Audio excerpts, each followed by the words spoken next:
alguna de estas materias van a conocer como titulización, empaquetan esos contratos y los ceden al mercado de capitales para que se negocien en el mercado de capitales. Pero no me quiero adelantar a eso, quiero sí dejar algunas premisas bien claras respecto a qué es el mercado y qué es el sistema financiero como para arrancar. Eso lo vamos a ver en la primera parte de la presentación, en lo que es la descripción del mercado de capitales. Después vamos a entrar más en las cuestiones de regulación. Como Haroldo dijo, yo soy director de la CNB. La CNB es el órgano regulador, digamos, del mercado de capitales, así como el Banco Central regula el sistema financiero, regula los bancos a través de la Superintendencia de Entidades Financieras. Nosotros desde CNB regulamos a los mercados y a todos los actores que participan de ese mercado, que como vamos a ver en la tercera parte, son unos cuantos, digamos. Arrancando entonces en lo que ya estaba metiéndome, quería hacer bien clara esta diferencia entre lo que es el sistema financiero y el mercado de capitales. El sistema financiero es un concepto bastante más amplio, pero en este caso yo estoy utilizándolo para referirme específicamente al mercado bancario, ¿no? Este gráfico me parece que les va a servir a entender la diferencia de cómo funcionan. Los dos hacen lo mismo.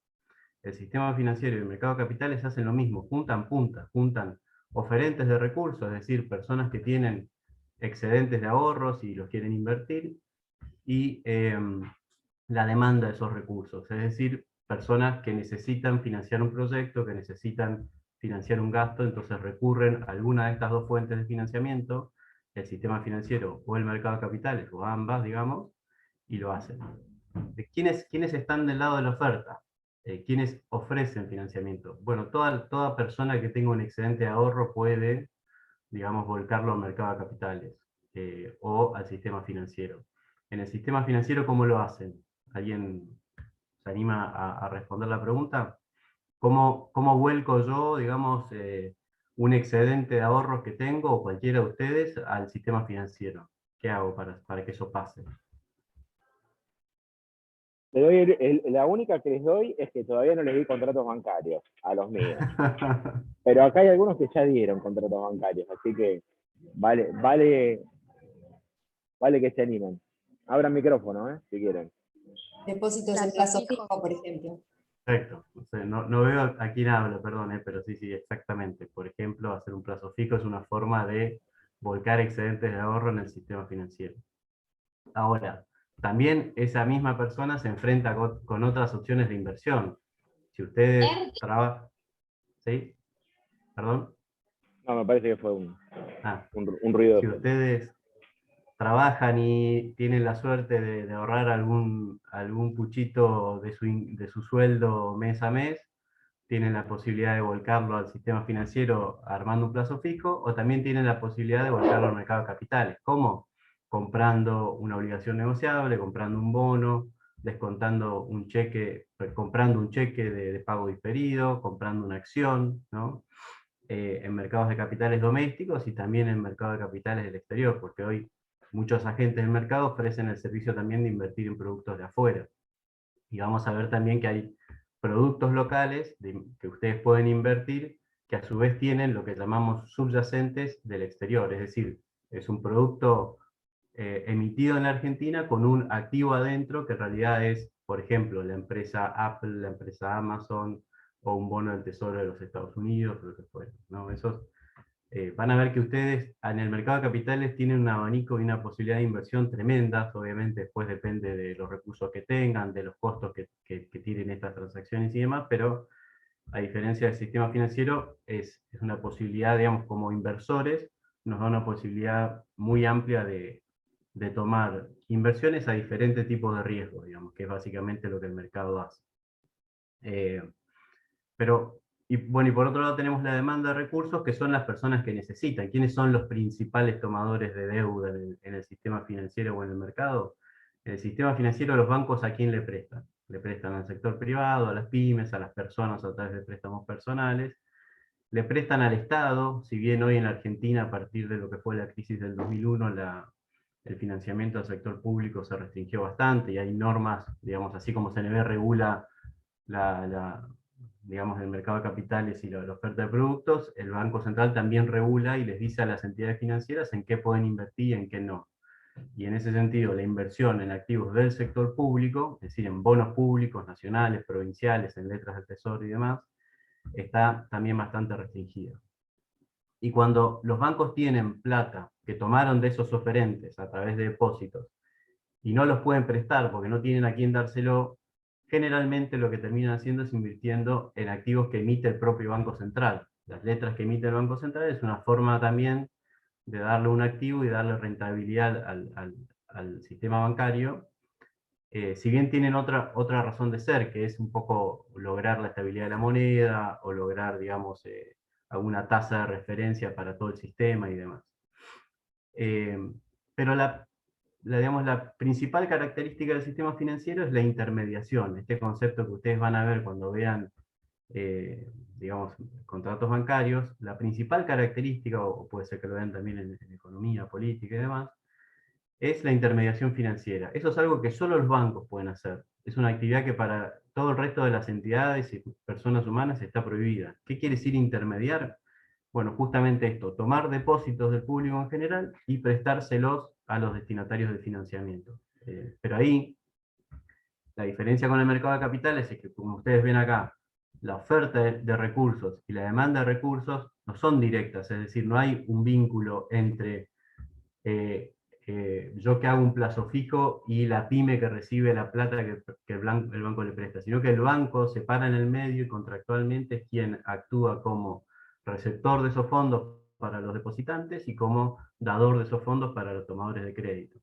En cambio, en el mercado de capitales no hay un intermediario, no hay intermediación financiera, es decir, hay empresas, hay digamos, público en general, cualquier persona que genere, como decíamos, algún excedente de recursos y lo quiere invertir, y del otro lado tenemos a los tomadores, el propio Estado, que sí toma mucha deuda. ¿Cómo se endeuda el Estado en el mercado de capitales? Emitiendo títulos, ¿no? Los títulos públicos que ustedes... el Estado constantemente está emitiendo títulos públicos en el mercado doméstico, en el mercado internacional, cuando puede, y habrán escuchado hablar muchas veces de que el gobierno se ve obligado a reestructurar la deuda, o cae en default y demás. Bueno, eso tiene que ver con los títulos públicos que emite en el mercado de capitales.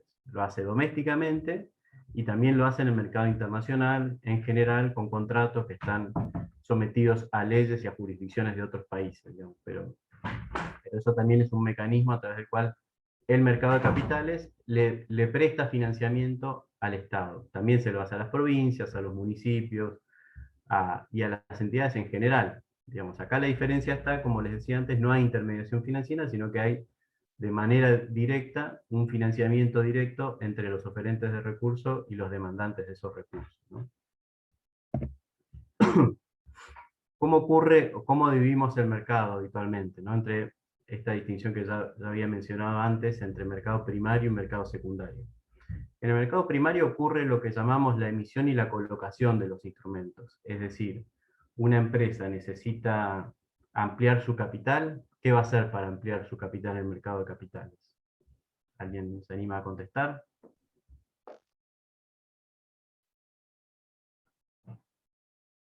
Puede ampliar su capital o puede endeudarse. Son las dos formas principales para las empresas de... Ampliar el capital es por intermedio de la suscripción de nuevas acciones, que se toma la decisión por el órgano decisorio y se decide ampliar el capital. Exactamente, así es. Digamos, es a través de la emisión de acciones que el mercado de capitales suscribe. Digamos, la empresa tiene un capital X, decide a través de sus órganos de gobernanza ampliar ese capital, y lo que va a hacer es emitir esas nuevas acciones, y a través de la asistencia de bancos y de agentes colocadores los va a llevar al mercado de capitales y las va a ofrecer. Va a ser oferta pública de esas acciones, en lo que comúnmente se llama un IPO, una oferta inicial de acciones, en inglés, y esas personas van a comprar esas acciones y se van a transformar en dueños de la compañía. Es decir, si ustedes hoy, ese puchito de ahorro que decíamos que tienen, compran acciones de YPF, son dueños de YPF, obviamente en un 0,0 algo por ciento, pero son dueños de YPF. Ese es el sistema que tiene el mercado de capitales cuando hablamos de emisión de acciones o de títulos valores que representan capital. Vamos a ver que los títulos valores se pueden distinguir entre aquellos que representan capital y aquellos que representan endeudamiento, que es la otra forma que tiene YPF de financiarse, es decir, puede ampliar su capital accionario y ofrecer esas acciones en el mercado de capitales, o puede emitir un instrumento de deuda. ¿Qué instrumentos de deuda emiten las empresas? Se llaman obligaciones negociables. La diferencia de los instrumentos de deuda que emite el Estado, que dijimos que son, que los vamos a llamar bonos o letras del tesoro o demás, en el caso de los privados, los instrumentos de deuda que emiten se llaman obligaciones negociables, ¿no? Eso ocurre en el mercado primario. Ahí tenemos lo que yo les mostraba antes: demandantes de recursos y oferentes de recursos. Pero una vez que ese instrumento se emitió, el mercado de capitales tiene la bondad de permitir la negociación de ese instrumento en lo que llamamos el mercado secundario. Ahí ya no hay gente que está buscando financiamiento, sino que el financiamiento original ya ocurrió y ese instrumento va pasando de mano en mano entre distintos tenedores, ¿no? Esa ON de YPF o esa acción de YPF la compró Haroldo en la colocación primaria y después él no sabe quién, pero vamos a hacer porque en el mercado uno no sabe quién es su contraparte, pero yo si al otro día voy y compro las acciones, probablemente esté comprando las acciones de Haroldo porque él las vendió al día siguiente que las compró.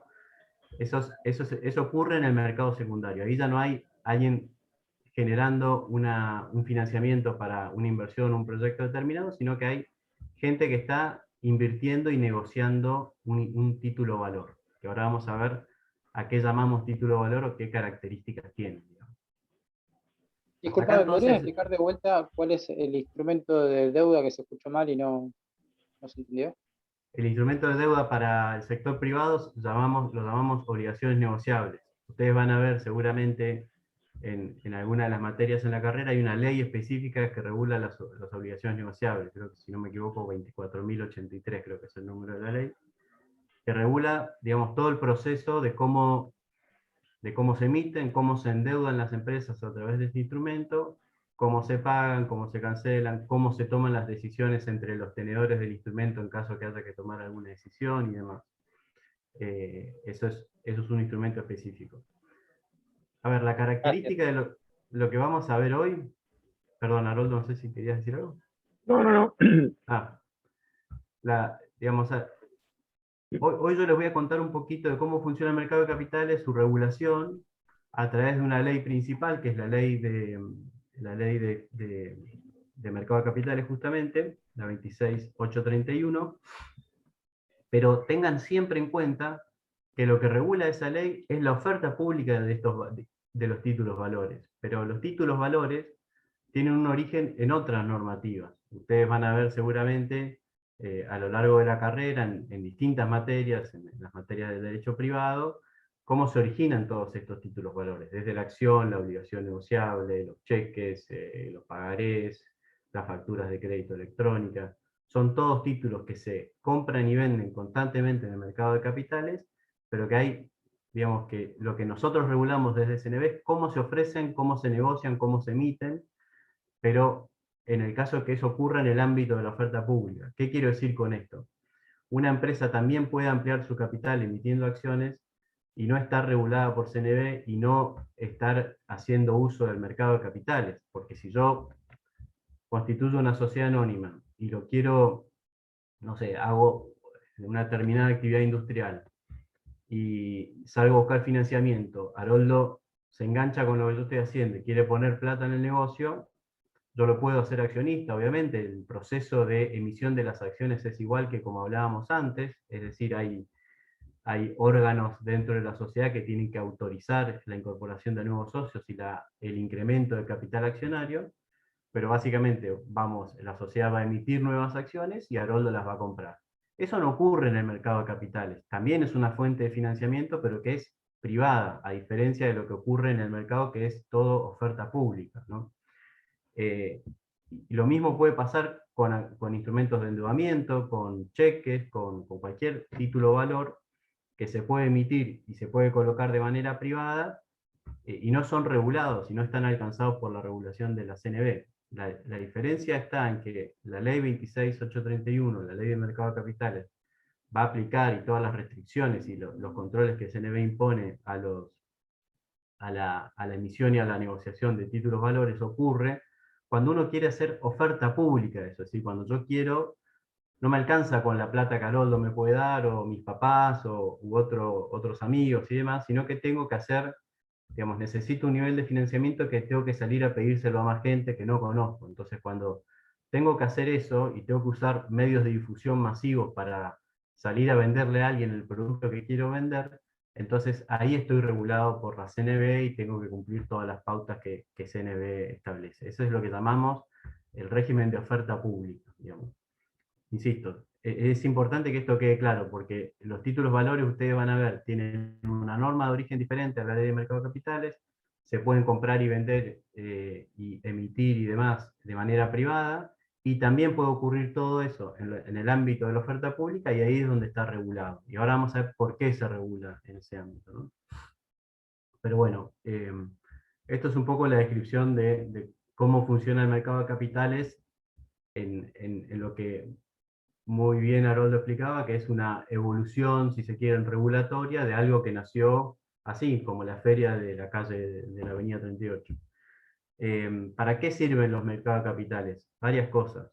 Dijimos ya una, para obtener financiamiento, ¿no? También, obviamente, para generar ámbitos de inversión. Yo puedo, sin participar en la colocación primaria de una acción o una ON, puedo ir y comprarla en el mercado, y ese puchito de ahorro que tenía lo invierto en un instrumento de deuda, o en una acción, o en un cheque, o lo que fuera. También sirve para revelar precios. Si yo quiero saber cuánto vale mi compañía, no hay mejor manera de saber cuánto vale mi compañía que lo que dice el mercado que la compañía vale. ¿Cuánto vale YPF hoy? Uno puede mirar los balances, puede hacer estimaciones de cuentos de flujo de fondos y demás, pero la verdad que la manera más exacta y verídica y concreta que hay de establecer el valor de YPF es saber cuánto vale su acción y multiplicarlo por el capital accionario. Digamos, no hay mayor secreto ahí. Entonces, el mercado tiene esa bondad también, que sirve como un mecanismo para revelar precios. Entonces, Mati, discúlpame, eso es algo que justamente lo que mencionamos también al inicio. Muchas veces uno quiere saber cuánto vale algo y va a Mercado Libre para ver cuánto vale el mercado. Es decir, si Mercado Libre me da más o menos la estimación, algunos habrá estado en algún momento comprando algo y mira antes de comprar Mercado Libre. Bueno, es un cotizador. La bolsa también es un cotizador de empresas en ese sentido, ¿no?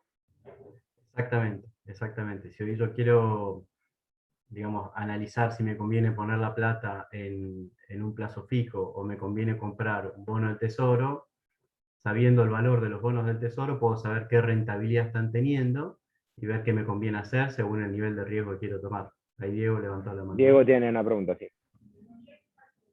Hola, ¿qué tal? Buen día, ¿cómo les va? Yo le quería hacer una pregunta, estamos hablando de inversiones, de acciones, un poco este nuevo mundo de lo que es la criptomoneda, en donde entra un poco llegó todo más esto. rápido de lo que pensaba la pregunta. Me la iba a guardar para el final, pero por las dudas la quise hacer ahora. Está bien, está bien. Pero porque estaba hablando y porque está muy de moda hoy y también todo el mundo se ve como una inversión, entonces bueno. Diego, vamos a tratar de armar algo de cripto específico. Este no es, pero sí Matías va a hablar sobre justamente qué pasa con el mercado cripto y qué pasa con el mercado regulado, digamos. Me adelanté entonces, bueno. No, adelante. No, si querés, dejamos acá lo vendemos así para que no se vayan hasta el final, ¿viste? Como hacen. Claro. No, a ver, hoy las criptomonedas o los criptoactivos en general, no solo, digamos, hay criptomonedas, los Bitcoin, Ethereum, todo esto, y también hay otros criptoactivos que funcionan diferente, digamos, pero todos bajo la misma lógica de registrarse y emitirse en lo que se llama el blockchain. No quiero entrar mucho en eso porque además no lo conozco en detalle, pero hoy todo ese es un mundo que no está regulado. No es, seguramente que nosotros como reguladores tenemos muchas fallas, no creo que esta sea una, porque no es que el resto del mundo las está regulando y está fijando pautas concretas de protección a los inversores. Eso está pasando así en todo el mundo. Es una inversión que de golpe la gente descubre porque ve gente que se está haciendo millonaria muy fácilmente, pero la verdad no tiene ningún mecanismo de protección, no hay ningún control de los actores que participan en ese mercado.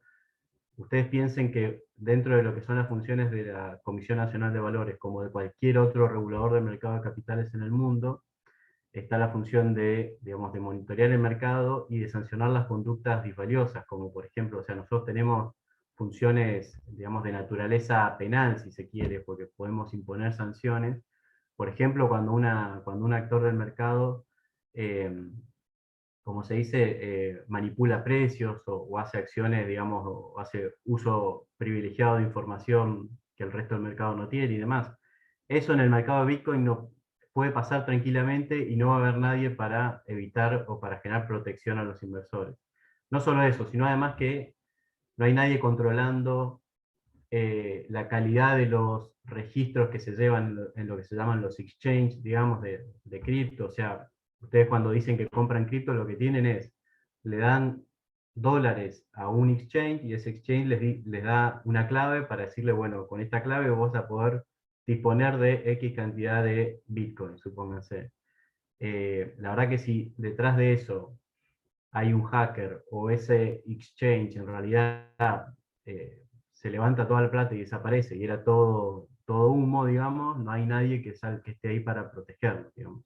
Obviamente, eventualmente podrán ir a la justicia, no son cosas fáciles, son procesos caros, son procesos en donde, digamos, el eventual demandado no sabe quién es, o no está en el país, o es un exchange que está constituido en el extranjero, digamos, son procesos que hoy generan mucha inestabilidad en el sistema, generan también mucha volatilidad en el mercado, fíjense lo que fluctúa el precio de los Bitcoin de un día para el otro, y además carece de mecanismos de control y de protección para los inversores.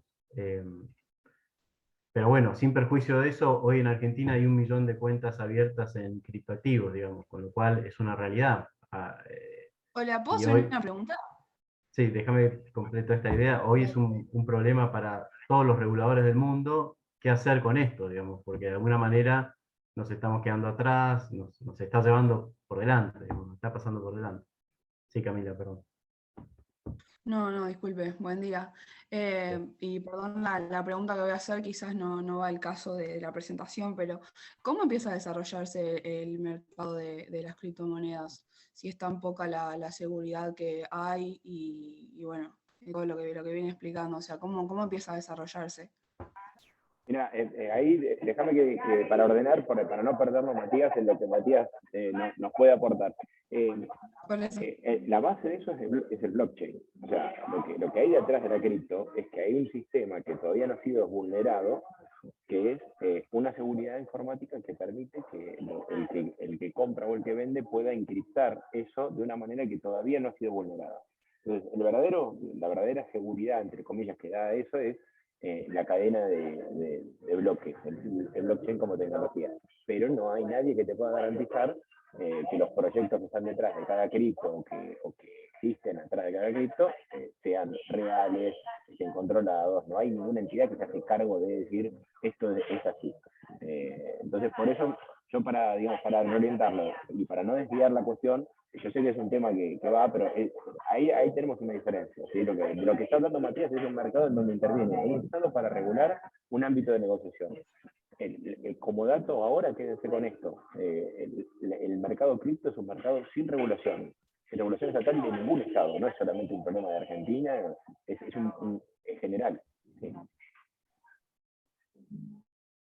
Gracias. Bueno, si quieren, igual después, si nos queda un ratito, volvemos al tema y lo seguimos charlando, pero por eso no quería tampoco desviarme mucho de lo que es la presentación, que parece que, lamento decirles, pero para conocer de Bitcoin deberían conocer mucho del mercado de capitales para poder invertir de manera confiada y segura, digamos.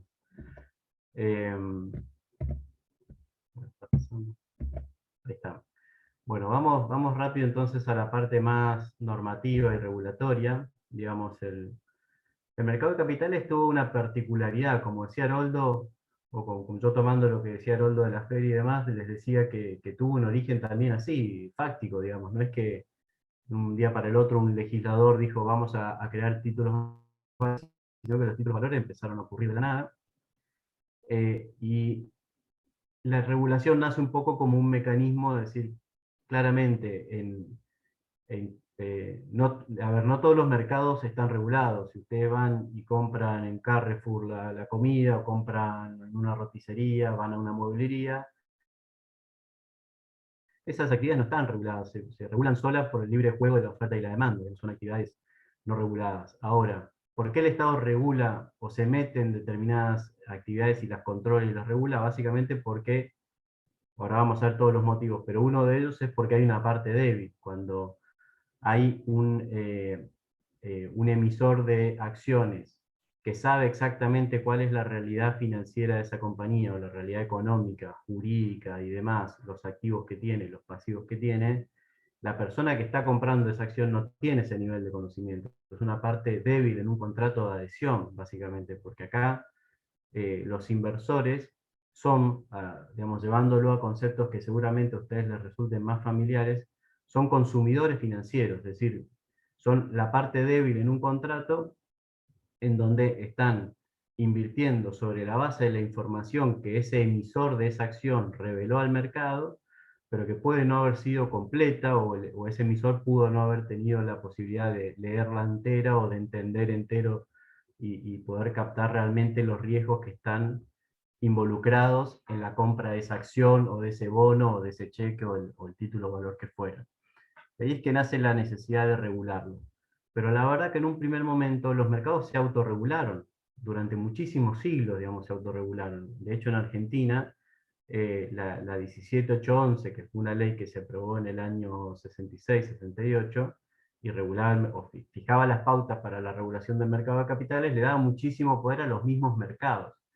Y eran los mismos mercados los que decían, bueno, yo controlo a los agentes que participan en este mercado, yo determino quiénes pueden actuar como agentes y quiénes no, y yo los sanciono, los excluyo, lo que fuere. Y la CNB tenía un rol, si se quiere, más alejado de todo eso.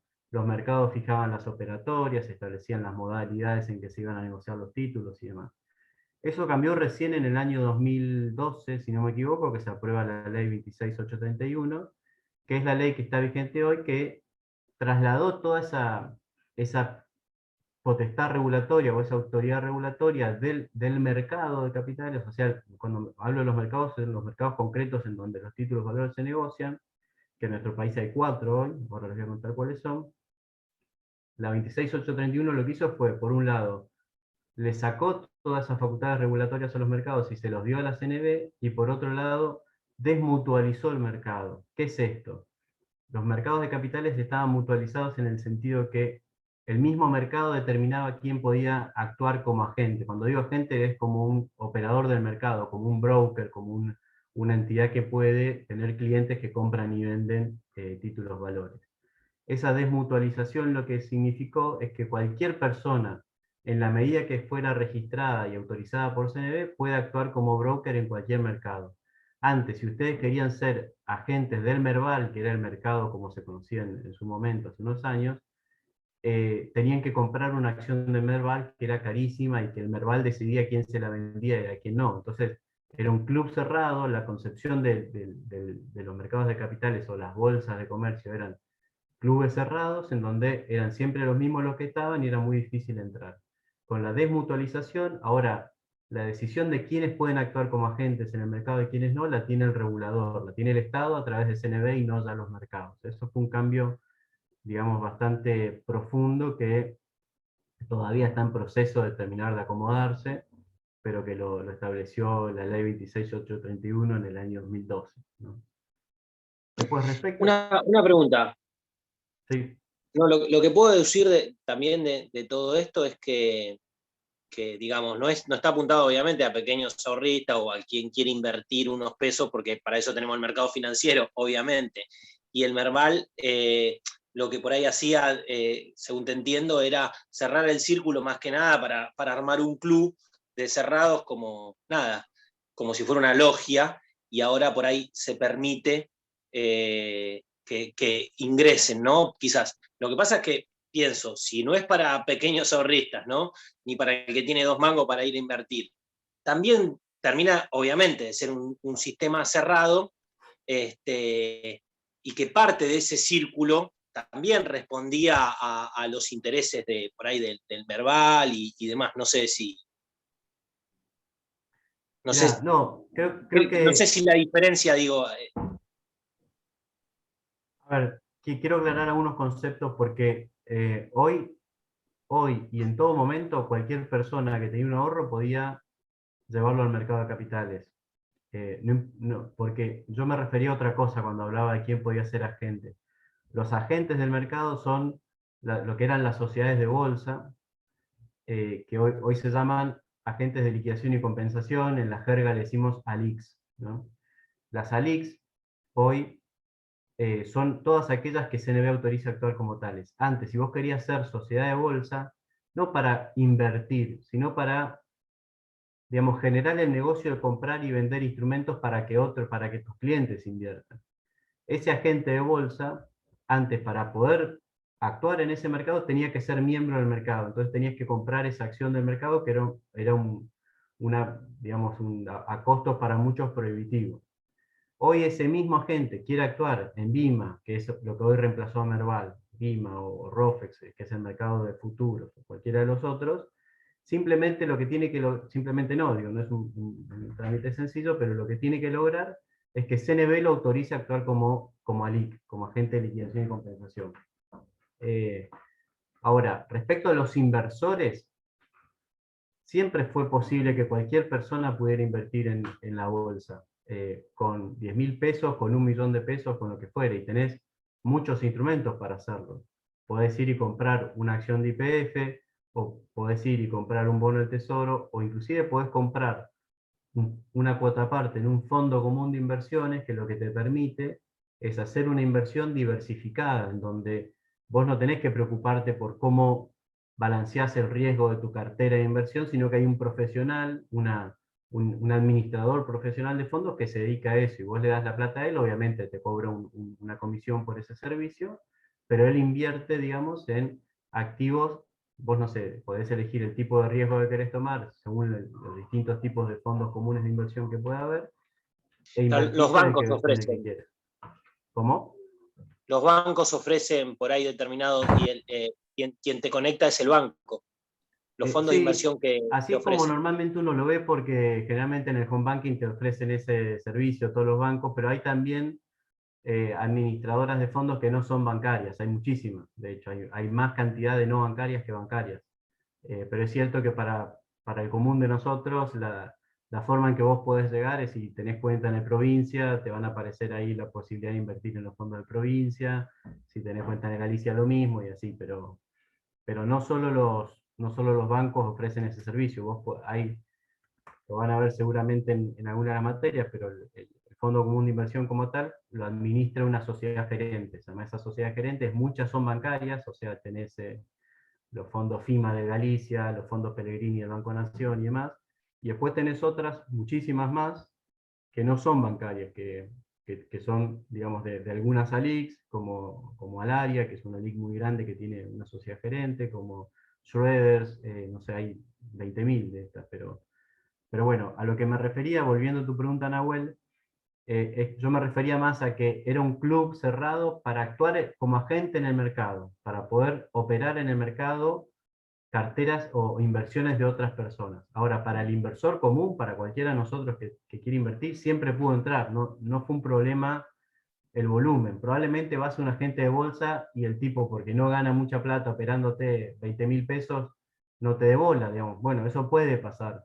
Pero hoy hay un mercado muy distinto. Vos tenés, no sé, ALICs muy específicas que están centradas en inversores chiquitos, como invertir online, que haces todo por la página y es muy sencillo, digamos. Y tenés otras ALICs que te siguen diciendo, no, mira, yo opero con compañías de seguro, con grandes empresas, porque tienen poco personal y hacen pocas transacciones, pero muy grandes y ganan más, tienen ese modelo de negocio. Pero la verdad que hoy tenés muchas opciones, digamos, para invertir desde poca plata hasta millones, digamos. Yo tengo una Gracias. pregunta. ¿Por quiénes tienen que ser habilitados los agentes? ¿Por la Comisión Nacional de Valores? Sí. ¿O cómo? Eso no me quedó claro. Ah, perfecto. Sí, ahora vamos a pasar a eso.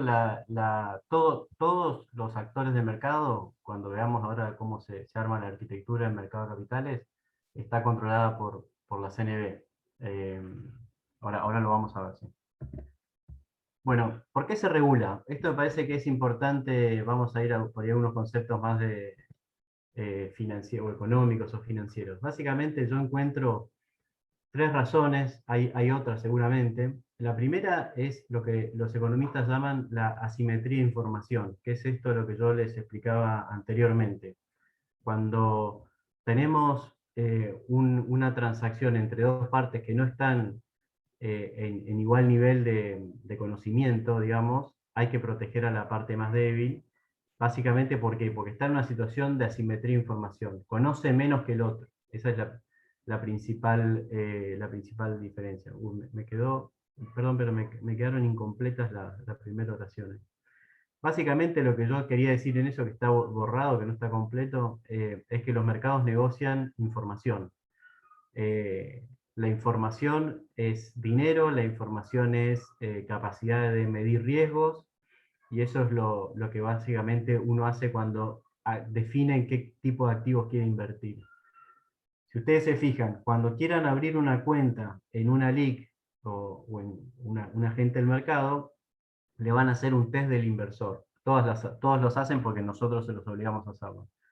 Y ahí le van a preguntar qué nivel de conocimiento tienen del tema, qué tipo de activos les interesa invertir, qué nivel de riesgo quieren tomar, y sobre esa base después le ofrecen qué tipo de activos o de valores negociables pueden comprar. Digamos. Eso es básicamente porque el sistema reconoce que hay inversores más capacitados que otros.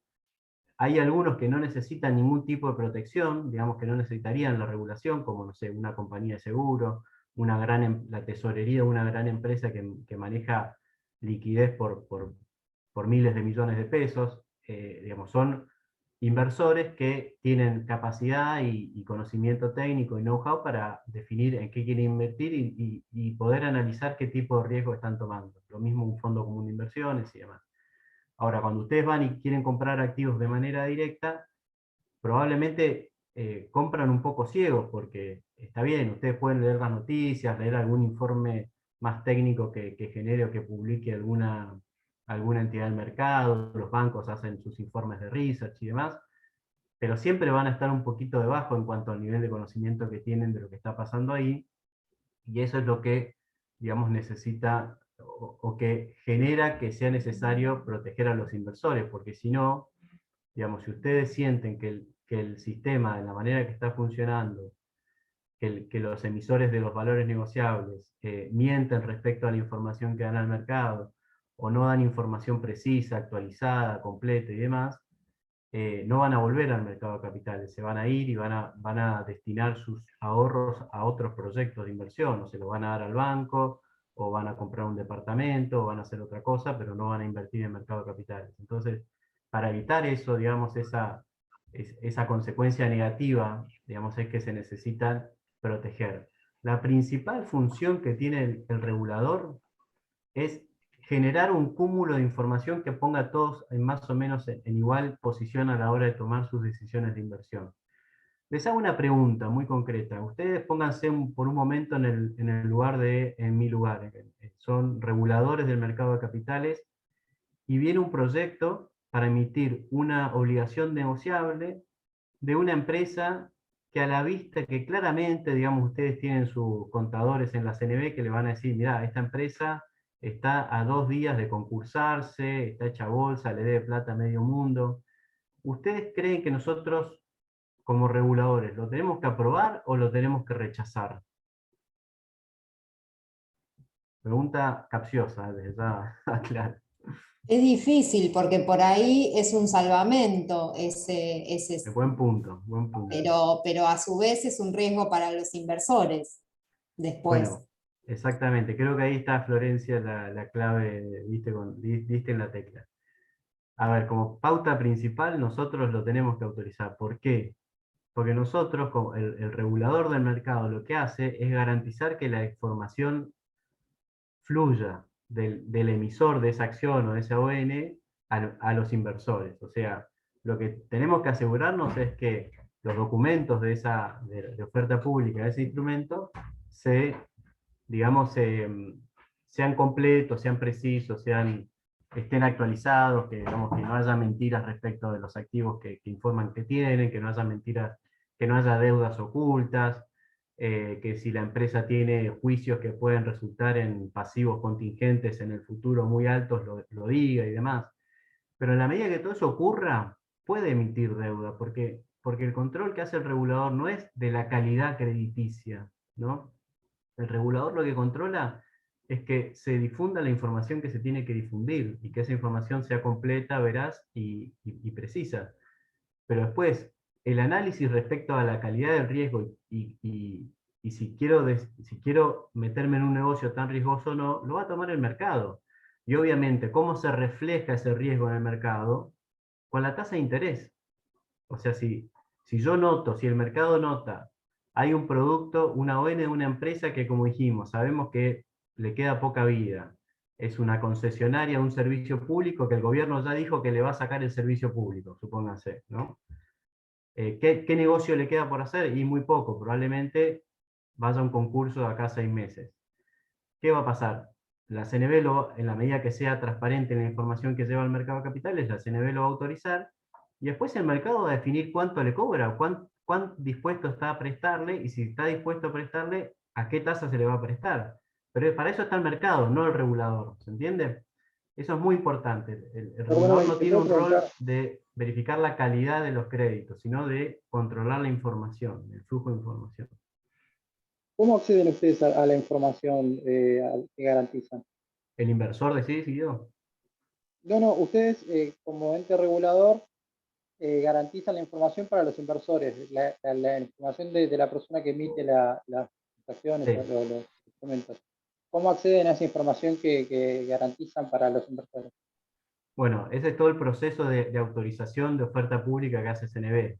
Vamos al ejemplo de una ON, por ejemplo, ¿no? Cuando una empresa quiere emitir una ON, lo que tiene que hacer es presentar lo que se llama un prospecto de emisión, que es un documento bastante consistente que básicamente cuenta toda la historia de la empresa, desde quiénes son sus dueños, sus socios, cuántos ganan sus principales gerentes y sus directores, qué tipo de actividad hace, dónde la realiza, cuáles fueron los resultados financieros que tuvo en los últimos 3 años, acompaña los balances certificados bajo normas NIF, que es una certificación digamos, de nivel internacional. ¿Qué más? Tiene que informar todos sus pasivos contingentes, tiene que informar qué juicios tiene, qué contratos tiene, etc. Digamos, una información completa de la situación de esa compañía. Y el regulador lo que hace básicamente es controlar la calidad de esa información y controlar que el negocio que va a ofrecer, o sea, esa acción que va a emitir, las condiciones, los términos y condiciones financieros y jurídicos, es decir, el contrato que le está ofreciendo a los inversores sea muy claro y muy preciso respecto de sus cláusulas, es decir, que sea muy claro respecto a qué tasa de interés va a pagar, a cuándo se van a hacer los pagos, a qué pasa si no puede acceder a comprar los dólares para pagar la deuda si es en dólares, a qué jurisdicción y bajo qué ley ese contrato va a estar regido, cómo se organizan los acreedores en caso de que haya un evento de default, quién tiene derecho a demandar judicialmente a la compañía si no paga, cuáles son los plazos para curar un evento de default, es decir, ocurrido un vencimiento que no se pagó, cuántos días tiene la empresa para pagar, cómo se calcula la tasa de interés unitoria. Todas esas cosas tienen que estar, al igual que lo que decía antes, que es la información respecto de la compañía, la información respecto de la transacción tiene que también ser muy clara, y todo eso lo controla y lo aprueba CNB. Cuando digamos, las áreas técnicas de CNB entienden que ese documento está incompleto, lo que hacen le cursan lo que nosotros llamamos una vista. Entonces le dice, bueno, toda la serie de inconsistencias que vemos, o de información que está faltando, o de documentación que tiene que agregar, todo eso se cursa en una vista y la empresa tiene que contestar esa vista, hasta que llega un punto en donde decimos, bueno, listo, está completo el prospecto, nos satisface, está muy claro, qué sé yo, se eleva al directorio y el directorio aprueba la autorización de oferta pública. Recién ahí la empresa puede ir al mercado y hacer un segundo trámite, que es la autorización para listar el título en el mercado, para que pueda cotizar en el mercado, y ahí recién puede emitir la ON, ¿se entiende?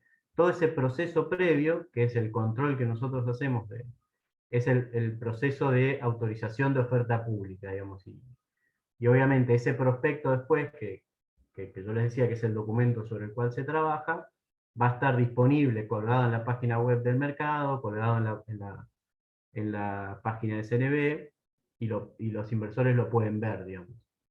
Asimismo, una vez que el emisor de esa ON está, digamos, ya en curso ya emitió la ON y la ON está amortizándose y demás, pero está viva, digamos, ese emisor está obligado a presentar lo que llamamos hechos relevantes, que es un mecanismo de información que está obligado a hacer el emisor para informarle al mercado y al regulador cualquier novedad relevante que tenga. Por ejemplo, tuvo un juicio por más del 5% de su patrimonio, echó al CFO, echó al CEO, decidió subir el X% el sueldo de los directores, compró otra compañía, vendió un activo esencial para el negocio. Todo eso se informa a través de lo que se llama la autopista de inversión financiera, que es el mecanismo que CNB tiene para vincular, digamos, para que los regulados le estén constantemente mandando información al organismo, digamos, al regulador. No sé si contesté tu pregunta.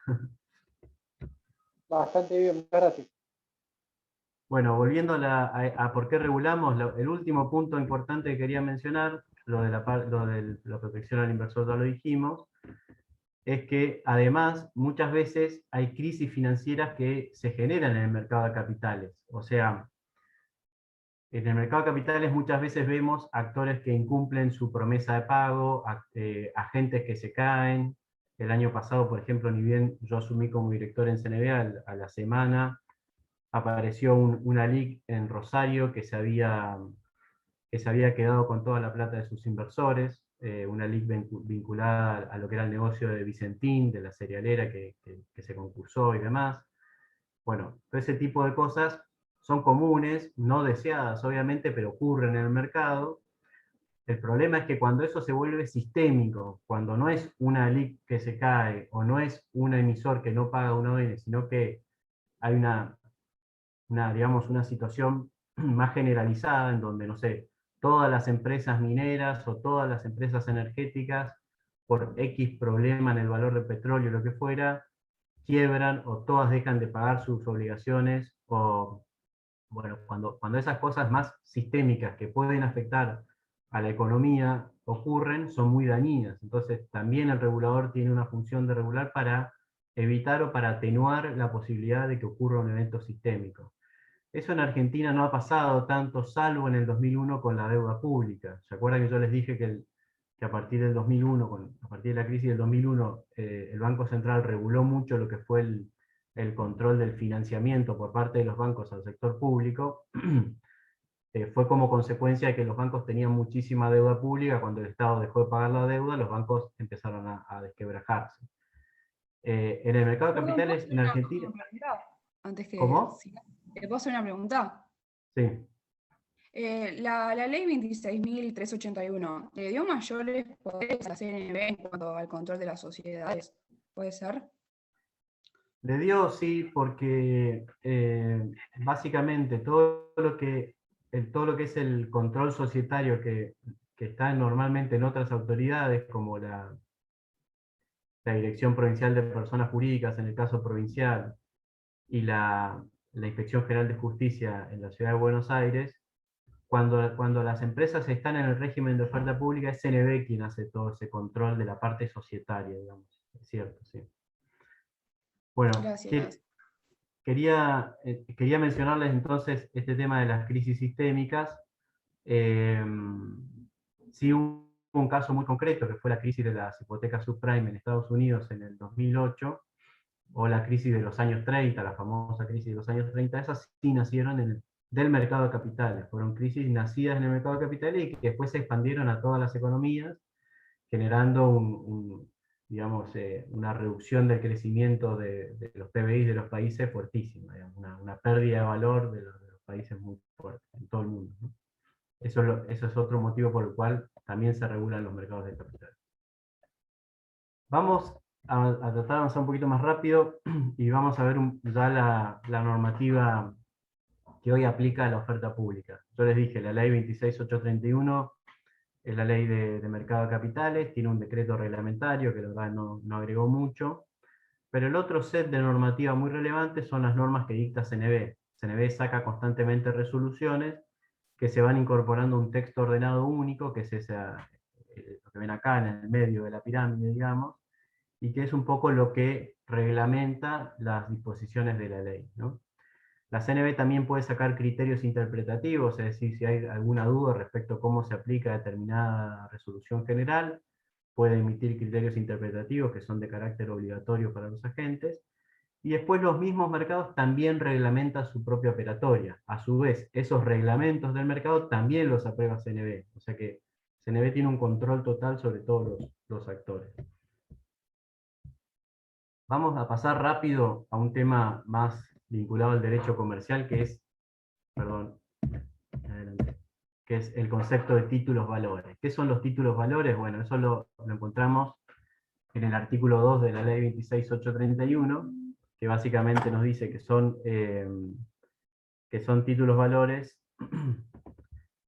todos los títulos emitidos, tanto en forma cartular, así como aquellos, no puedo ver, incorporados en registros de anotaciones, ¿no? Ahora vamos a ver puntualmente qué quiere decir eso. Otra parte importante de esta definición es que en general se entiende como título valor a cualquier valor o cualquier contrato de inversión o derechos de crédito homogéneos y fungibles emitidos o agrupados en series y negociables en igual forma y a los efectos similares de los títulos valores.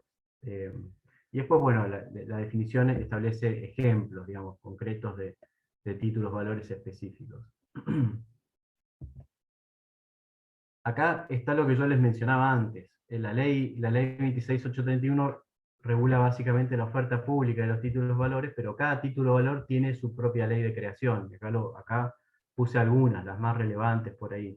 Las acciones obviamente surgen de la ley de sociedades, las ON surgen de la ley, están reguladas por la ley 23.576, el fideicomiso financiero tenía una ley específica, después se incorporó al Código Civil y Comercial. Cheques también, había un decreto ley muy viejo, ahora hay una ley, esta ley, la 24452, es la que establece las mayores regulaciones respecto al cheque. Los fondos comunes de inversión, que son estos instrumentos de inversión colectiva que les mencioné antes, están regulados por la ley 24.083. La factura de crédito electrónica, que es, les diría yo, el título valor más novedoso que tenemos, que está pensado para las pymes principalmente, se regula en la Ley de Financiamiento Productivo, que es esta, la 27440, el pagaré bursátil por la 27264, y las plataformas de crowdfunding por la 27349. Después vamos a hablar un poquito también de crowdfunding, que es parte de lo que llamamos la industria de productos fintech, digamos, que también están regulados. Es el único producto fintech que hoy está regulado por CNB. A su vez, CNB tiene la potestad de crear títulos valores, obviamente, digamos que respondan a previsiones legales y específicas, pero nosotros en ese marco hemos creado especies de fondos comunes específicas, como por ejemplo los fondos comunes pymes, los fondos comunes de inversión, los fondos comunes sustentables, que es una medida que tomamos, se acaba de publicar, una normativa creando fondos y fideicomisos financieros sustentables. Bueno, hay una variedad digamos, de productos que se van armando específicos para atender a demandas específicas de financiamiento y a ofertas específicas de financiamiento también, ¿no? Yo, Haroldo, veo que el chat se mueve, pero no lo estoy leyendo. No sé si querés... Mati, del chat me cargo yo, justamente se va generando alguna consulta que se la voy llevando y si no te interrumpo, pero hasta estoy recomendando películas mientras tanto, para que te des una idea. El lobo de Wall Street. Claro. Bueno, estaba con el de Big Short, porque hablamos de la subprime. Está bien. Bueno, les decía entonces, ¿se acuerdan? La ley fija como dos categorías de títulos valores. Los que nosotros llamamos propios son los que cumplen con estas condiciones. Son cartulares o registrales, ahora les voy a decir qué es eso, y además tienen la característica de ser homogéneos, fungibles y emitidos y negociados en serie. Cartulares o registrales, ¿a qué nos referimos con eso? Un título valor puede estar impreso en un papel, o sea, una acción puede estar impresa en un papel, esa acción es cartular, o puede estar registrada en un registro que lleva una entidad creada al efecto, digamos, para justamente registrar títulos valores. Hoy en día los títulos valores son todos registrales, los que se negocian en la oferta pública. De hecho, si una empresa quiere abrir su capital y tiene sus acciones emitidas en papel, el primer paso que tiene que hacer es transformarlas en registrales, para poder después ir a la oferta pública. Y las condiciones de homogeneidad, fungibilidad y ser emitidas en series tienen que ver justamente con el hecho de que los títulos valores son como los granos, como los commodities, como el oro, es decir, son un activo muy bien identificable por las características que tiene, en el caso de un título valor por los términos y condiciones financieras que tiene, pero que son todos iguales, es decir, la acción de YPF, cuando yo voy al mercado y compro la acción de YPF, es la misma que pueden comprar cualquiera de ustedes. Y cuando la vendo, le devuelvo al mercado esa acción, digamos, son productos fungibles y homogéneos. No hay posibilidades de tener, digamos, el valor negociable propio tiene la característica de esa, de que son, así como la soja, como el trigo, como el maíz, como cualquier otro commodity, es un título fungible y homogéneo, ¿no? Como los billetes también, digo. Pero también la ley reconoce algunos valores negociables impropios, que son los que no reúnen estas condiciones, pero que por ministerio de ley, porque la ley así lo establece, se entienden que son títulos valores que se pueden negociar en la oferta pública. Y ahí aparecen los cheques, los pagarés, las facturas de crédito electrónica y muchos otros, ¿no? Acá yo quería graficar esto que les estaba explicando. Esto es el pasado. Acá vemos cómo se emitían los títulos. A ver si podemos ver el año. Este es un bono del Tesoro mexicano, me parece. Una imagen cualquiera que encontré en internet, digo, pero me parece interesante para que ustedes vean cómo eran los títulos antes. O sea, antes de la aparición de la tecnología, los países emitían estos títulos que eran como si fueran cheques de papel. Cada comprador los recibía, tenía que recibirlo en su domicilio, y cada pago de intereses, generalmente los títulos públicos pagan intereses de manera semestral, o sea, pagan 2 servicios de intereses por año, cada pago de intereses estaba representado por un cuponcito, ven estos que les estoy marcando con el cursor, un cuponcito troquelado, que para cobrar el interés, el día del vencimiento ustedes cortaban el troquel, y se presentaban al banco que los pagaba para que se los pague, ¿no? Esto es lo que en la jerga se conoce como cortar cupón. Hoy cuando la ON de una empresa o el título público de un país paga, se dice, hoy cortó cupón el título tal, hoy cortó cupón la ON de YPF tal. Entonces, la jerga viene de esto, de que antes se emitían en papel. Fíjense que acá identifica también así en ese sello de agua la tasa de interés del 6%, ¿no?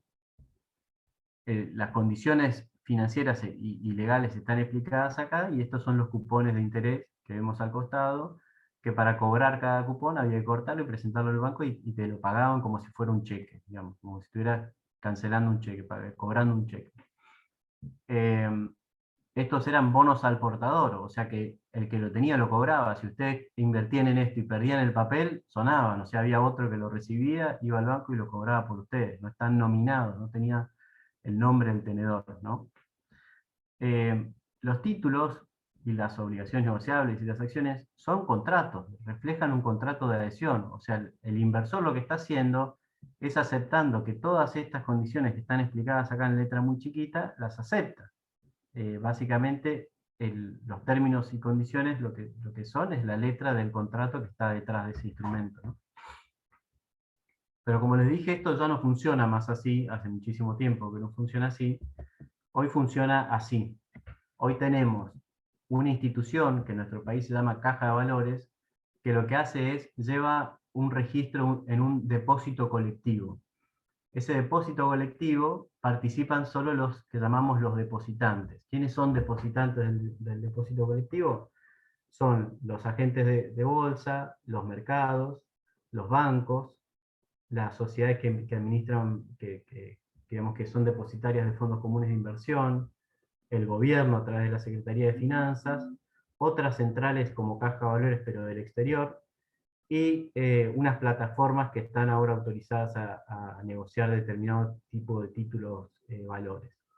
Entonces, ¿qué pasa? Cuando ustedes compran una acción, supónganse que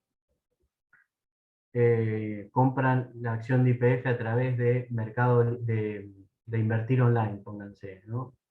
Entonces, invertir online va a ser un depositante en este registro de Caja de Valores, en donde va a tener un libro, digamos, de registro, en donde va a tener las tenencias de acciones de YPF de sus clientes, y ustedes, como clientes de Invertir Online, van a aparecer acá en una subcuenta, en donde va a estar registrada que ustedes tienen X cantidad de acciones de YPF, ¿no? Todo esto funciona bajo el control del CNB. Caja de Valores es una institución, es la única institución en nuestro país que hace esto, presta el servicio de depósito colectivo, y todas las tenencias de títulos valores que se negocian en los mercados están acá, están bajo este sistema, o casi todas, hay algunas que no, pero casi todo se registra de esta forma. ¿Se entiende esto? ¿O es muy, muy abstracto? Me imagino que no es fácil verlo, pero básicamente es un registro de títulos valores. Yo tengo...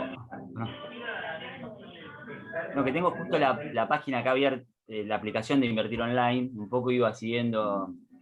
Cuando uno está ahí adentro es un poco medio difícil entender los números, las cosas para comprar, pero bueno, entiendo por lo menos un poquito cómo funciona esto de la plataforma. Sí, lo que pasa es que el agente te está dando información de precios, te está dando toda la parte financiera que acá nosotros no tocamos, porque bueno, estamos hablando entre abogados, digamos, pero lo que seguramente complejiza tu análisis es todo eso, claro. Los precios, los BID y los SAS, los precios de cómo meter la operación, cómo operar, cómo meter la orden para comprar, para vender y demás, pero básicamente lo que yo quiero mostrarles es que el trasfondo de todo esto está en este sistema de registro en donde quedan guardadas las cosas. Seguramente, si alguno de ustedes opera en el mercado, además de tener la posibilidad de acceder a la cuenta, hoy casi todas las ALICs tienen una especie de home banking como los bancos, pero además ustedes tienen hay un sistema que administra Caja de Valores que se llama PUC, en donde ustedes pueden generar un usuario y meterse dentro de la página de Caja de Valores y poder ver ahí cuáles son las tenencias que tienen, digamos, usando ese usuario de la aplicación PUC de Caja de Valores, y ahí pueden ver, digamos, eso está pensado para cualquier duda que ustedes tienen, o les parece que su agente de bolsa puede estar mintiéndoles o engañándolos respecto de si compró o no les compró el título que ustedes pidieron que le compren. Bueno, la manera de estar seguros si efectivamente lo compró y ustedes lo tienen es entrando al PUC, y ahí van a ver directamente en la central de registro, no en tu agente de bolsa, sino en la central de registro, lo que tienen, digamos, la cartera de inversión que ustedes arman. En esa central de registro, cada depositante tiene un número, y ustedes tienen un número digamos, que identifica el depositante, ustedes tienen un número de cuenta comitente, que es esta subcuenta que vemos acá abajo. Mati, entonces para aclararlo, yo quiero invertir en la bolsa, tengo que tener una cuenta en una LIC. La LIC me va a pedir a mí información sobre quién soy yo, de dónde viene mi dinero, ¿sí? Entonces yo abro una cuenta en la LIC, o sea, la LIC, agente de liquidación y compensación. Esa LIC está autorizada a comprar y vender títulos, acciones que cotizan públicamente. Para que esto pueda ser efectivo, esa LIC tiene una cuenta dentro de la Caja de Valores. Entonces, cuando yo le doy la instrucción a LIC de que compre algo, mi plata que tiene la LIC en la cuenta que abre para mí, cumple con la instrucción mía, me transforma la plata en un bono, según la instrucción que yo recibí. Ese bono va a existir en la cuenta que tiene la LIC, en Caja de Valores, dentro de la subcuenta Haroldo Bernet. Y cuando yo le doy la instrucción de comprar y vender, la LIC lo que va a hacer es ejecutar, como si fuera un apoderado mío, la instrucción de como un comprar comisionista, por cuenta y orden, digamos. Por cuenta y orden. Entonces, y lo que vos me estabas contando recién es que a mí me permite la Casa de Valores me da la información directa de cuál es mi información. Por ejemplo, si quiero saber al 31 de diciembre para declarar mis impuestos cuál era mi posición, yo puedo ir directamente a la Casa de Valores a pedir cuáles son mis registros de qué es lo que tienen, porque en definitiva me lo está dando el depositario real de los títulos. Exactamente, es así tal cual lo explicaste. Antes Caja de Valores te mandaba un reporte mensual o trimestral, ahora directamente entras a ese, te creas un usuario, entras a ese sitio del PUC y podés ver lo que tenés, exactamente así. Perdón, te hago una pregunta, ¿qué pasa si desaparece el depositante? ¿Qué pasa con la subcuenta? No, a ver, los depositantes no desaparecen o no pueden desaparecer así de la nada. De todas maneras, es interesante tu pregunta porque, digamos, el depositante no tiene tus títulos. Si suponete vos tenés la cuenta abierta en Invertir Online y mañana Invertir Online quiebra, tus tenencias de títulos van a estar en caja. O sea que eventualmente vos después tendrás que abrir otra cuenta en otro depositante, en otro depositante, y pedirle a ese depositante que le pida a caja que transfiera tu tenencia que están en Invertir Online a la nueva LIC. Pero justamente lo que le da este sistema digamos, del depósito colectivo, perdón, me estoy quedando sin batería.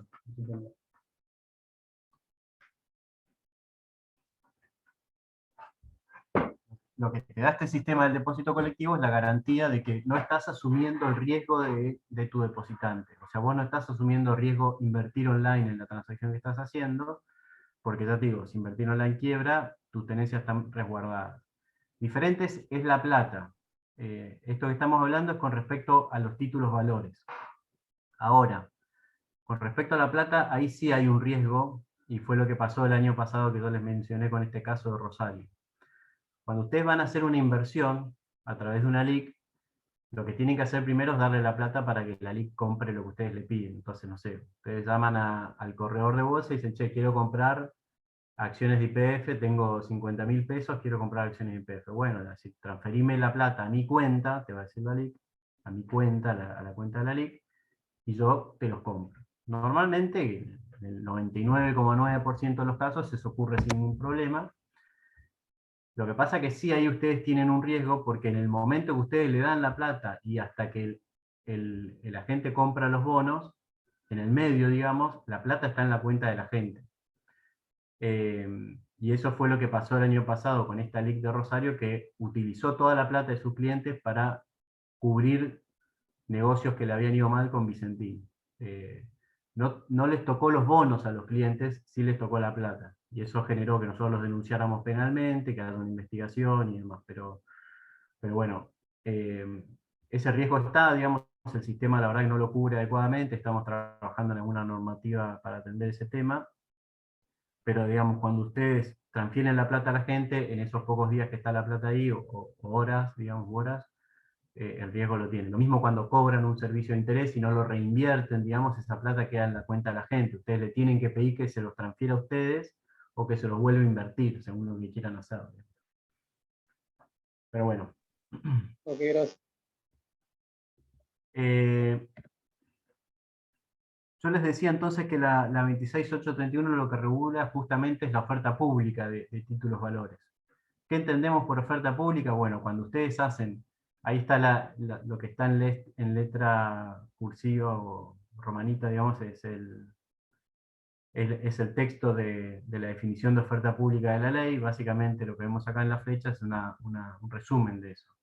La oferta pública es cualquier invitación que sea dirigida a una pluralidad de destinatarios, de actores que involucren títulos valores que representen aportes de dinero. Esto es importante, los títulos valores siempre tienen, digamos, subsumen un negocio financiero, un contrato de financiamiento.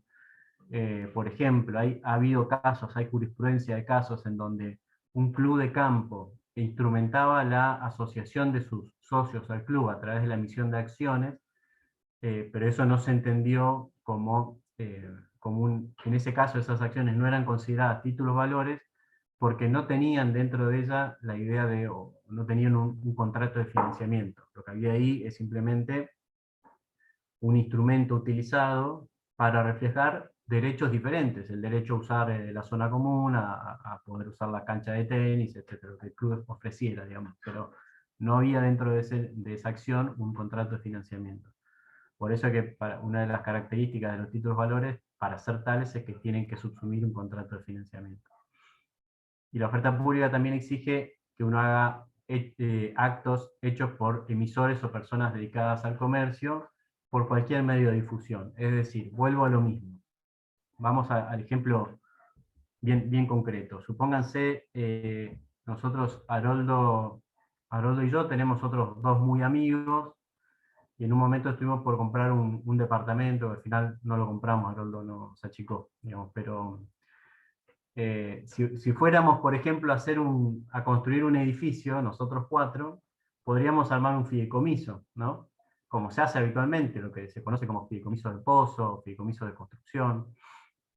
Ahora, supónganse que nos alcanza para hacer 2 pisos, pero sabemos que es una zona muy buena, tenemos permisos municipales para hacer 10 pisos, pero no tenemos la plata, ¿no? Entonces, vamos a buscar otros inversores. Entonces yo le digo a mi papá, Haroldo le dice a su padre, buscamos otros amigos, compañeros de trabajo, lo que fuera, y con eso llegamos hasta el sexto, supónganse, pero no nos queremos quedar ahí, queremos hacer los 10 pisos, entonces ¿qué hacemos? A Haroldo se le ocurre, que no es muy buen abogado, digamos, dice, ¿por qué no sacamos un aviso en el diario El Día y salimos a buscar gente? Y los invitamos a participar en la inversión, le explicamos cómo va a ser, qué características va a tener el edificio, cuánta plata tienen que poner, cada cuánto son las cuotas, cuánto estimamos que va a valer el metro cuadrado, bla, bla, bla. Ah, buenísimo, dale, lo hacemos y juntamos de esa manera más gente y llegamos a los 10 pisos que queríamos. Ahora, ¿cuál es la falla de todo esto? Es que en esa última etapa nosotros hicimos una oferta pública a un título valor sin estar autorizados por CNB, sin estar autorizados a hacerlo. Esa es la diferencia, por eso siempre insisto con esto. Los títulos valores pueden vivir tranquilamente en el ámbito privado sin ningún tipo de regulación. Es ese fideicomiso del que hablábamos, que emite certificados de participación y nos los distribuimos entre Haroldo y nuestros otros dos amigos, y que después se los distribuimos a nuestro grupo íntimo de amigos y qué sé yo, pero cuando ya queremos distribuírselos a personas desconocidas, a una pluralidad de destinatarios, utilizando medios de difusión masiva, ahí ya estamos actuando en el ámbito de la oferta pública. Entonces, cuando llegamos a ese punto, es que tenemos que armar un prospecto, contratar, digamos, un agente colocador, ir a CNB, que nos aprueben el prospecto para la oferta pública, ir al mercado, pedir la autorización para negociar y hacer la colocación de ese instrumento, de ese fideicomiso financiero, que es uno de los títulos valores que uno puede vender en el mercado, y conseguir la plata para terminar el edificio. Esa es la diferencia principal entre lo que entendemos entre oferta pública y oferta privada. Obviamente en el medio hay un sinfín de situaciones complejas, zonas grises que hay que definir, que la propia jurisprudencia de CNB va determinando, en muchos casos también la jurisprudencia de los tribunales y demás. Y hay también hoy prevista la posibilidad de que CNB regule regímenes de oferta privada, o sea, ámbitos en donde se pueden hacer negociaciones o autorizaciones para negociar determinados títulos que no cuentan con oferta pública de CNB. Eso existe en muchos países, hay excepciones a la oferta privada, a la oferta pública, perdón, generalmente vinculados a productos que se negocian entre un tipo de inversor muy calificado, digamos, que no necesita mucha información porque tiene la capacidad de analizar el riesgo que supone esa inversión. Pero bueno, me parece que el ejemplo del departamento es bastante claro para que ustedes entiendan dónde está el límite de lo que es oferta privada y oferta pública, ¿no? Bueno, dentro de lo que es el régimen de oferta pública hay distintos regímenes. En lo que llamamos el régimen general es donde se negocian las acciones, las obligaciones negociables, los valores de corto plazo, que son como acciones negociables que no superan el año, y los CDR, que ahora les voy a contar qué son los CDR. Después tenemos todo un panel de productos pymes que se negocian en otro mercado. O sea, las pymes tienen también la posibilidad de llegar al mercado de capitales con productos muy específicos pensados para ellas, digamos, que suponen que son más sencillos de emitir, más fáciles, más económicos, y que a su vez tienen compradores específicos. Hay fondos comunes de inversión pymes que se encargan justamente de comprar estas cosas. Y por último, una categoría medio ad hoc son los productos de inversión colectiva, son los fideicomisos financieros, los fondos comunes de inversión, que digamos son vehículos que también se negocian en el régimen general, pero tienen la particularidad de que son, digamos, mecanismos para invertir no en un activo específico, sino en una cartera de activos o de proyectos, digamos, esa es la particularidad que tiene. Les cuento rápidamente qué son los CDR antes de pasar al concepto de cotización. Ustedes ahora están muy de moda los CDR, no sé si alguno sabe qué son o ha comprado, pero básicamente el CDR es un título valor local, emitido localmente por un banco en la Argentina, pero que tiene detrás como subyacente la acción de una empresa extranjera, digamos, ¿no? Entonces, si ustedes quieren hoy invertir en Amazon, en Apple, en no sé, cualquier empresa estadounidense, tienen la posibilidad de hacerlo comprando los CDRs de esas acciones. Esos títulos se negocian en la Argentina en pesos, digamos, y les permiten a ustedes invertir en activos que acá no están, porque esas empresas no tienen sus acciones habilitadas a la negociación en el país. Bueno, no sé si hay alguna duda respecto de esto, ¿alguna pregunta? Si alguien quisiera directamente invertir en Amazon, ¿puede con un broker online transferirle dólares e invertir desde Argentina? Sí, se puede también. Ya entras por ahí en alguna problemática más vinculada al control cambiario, pero sí, vos podés abrir una cuenta en el exterior, transferir tus dólares al exterior y desde el exterior comprar Apple directamente. O podés también, en muchos casos, hay algunos agentes que te ofrecen el servicio de comprar directamente la acción. Una cosa que surgió ahora hace poco, que es bastante, si se quiere, revolucionaria en el mercado, son exchanges de criptoactivos que te permiten comprar un criptoactivo que tiene como subyacente la acción de Apple.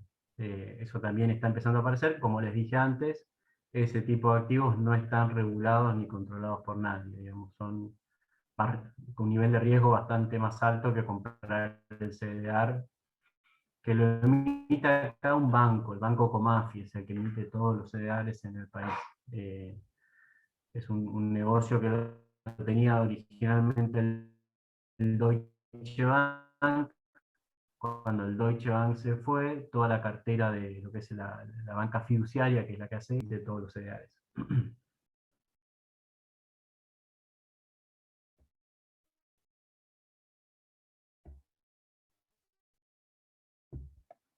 Bueno, quería rápido contarles, vieron que yo les dije, el trámite de oferta pública lo hacen en CNB, pero después a su vez hay un trámite de cotización, que es la autorización a listar y a negociar el título o el valor dentro de la cuenta, digamos, cuenta Globo que tiene Banco Comafi ahí, de las tenencias, ¿no?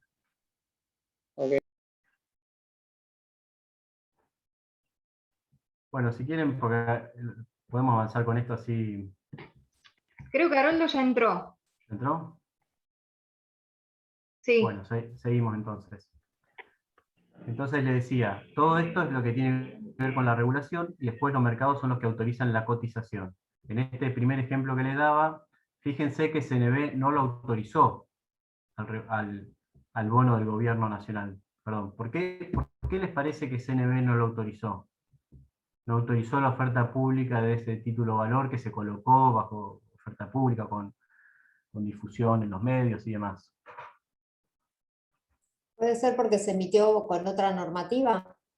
¿O No, normativa internacional? ¿O no, nada que ver? no. A ver, podría haberse colocado de manera internacional y no haberse pedido oferta pública en la Argentina, sí, totalmente, pero en este caso sí se hizo oferta pública en el país. Lo que pasa es que los emisores públicos, la nación, las provincias, los municipios, tienen la potestad, o sea, tienen otorgada la autorización de oferta pública por ley, no necesitan, no están bajo el control de CNV. Ese es el motivo por el cual ustedes ven acá que estos primeros dos títulos, que son de emisores públicos, no están autorizados a la oferta pública por CNV. Sí lo autorizó la SEC, que es el regulador de Estados Unidos, y sí lo autorizó la Comisión de Valores de Luxemburgo, que, digamos, en Europa funciona un sistema de pasaporte, le dicen, en donde con que un regulador europeo te autorice, podés hacer oferta pública en todos los países de la comunidad. Y respecto de la cotización, el título se listó y se negocia en los mercados argentinos. No se negocia en el New York Stock Exchange, que es este segundo que ven acá, porque básicamente son títulos que en Estados Unidos lo compran inversores institucionales, calificados y demás. No se hizo autorización de negociación en ese mercado, y sí se pide la autorización de negociación en Luxemburgo. Y después aparece esta columna celeste, que yo lo llamé ahí OTC, que son mercados que no son regulados, que existen un poco.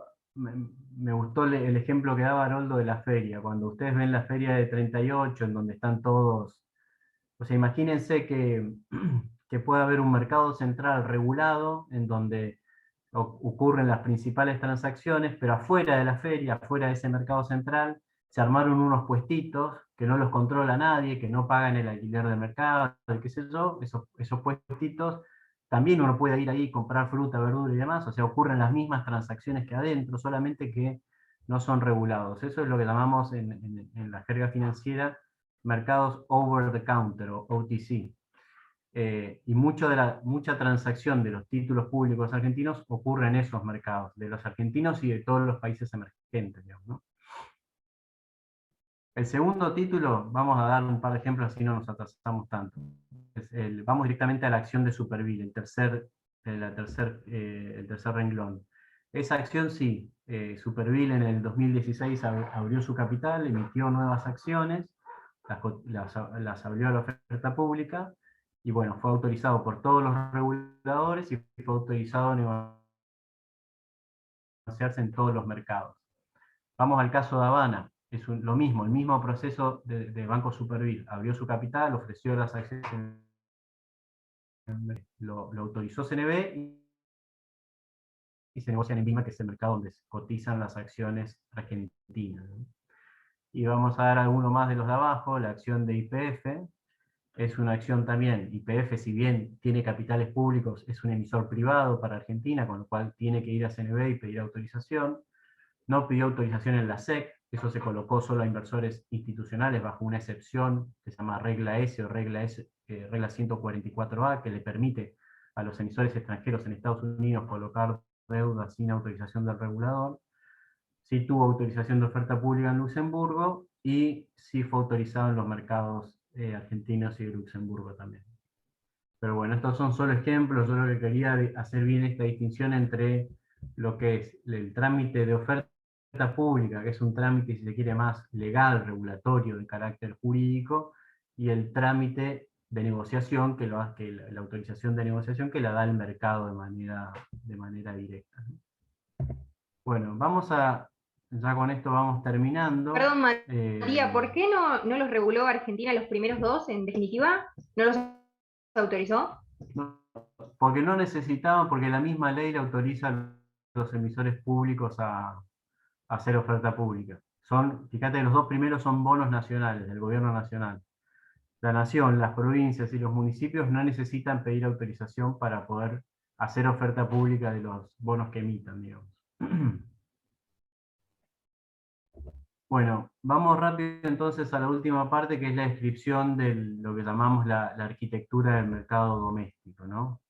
Acá vemos en este cuadro que tenemos, por un lado, no cuando el cursor, las emisoras, estos son los que emiten acciones, obligaciones negociables, que son empresas grandes y empresas pymes, los agentes intermediarios, que son las que yo les dije, las ALICs, lo que se conocían antes como las bolsas, como las sociedades de bolsa o agentes de bolsa, ¿no? El público inversor, que vamos a ser todos nosotros los que estamos invirtiendo en el mercado, y los mercados intermediarios, que es donde todo esto ocurre, es el ámbito en donde todo esto ocurre, ¿no? Esto es un poco como está descrito el mercado argentino, digamos. ¿Quiénes son emisoras?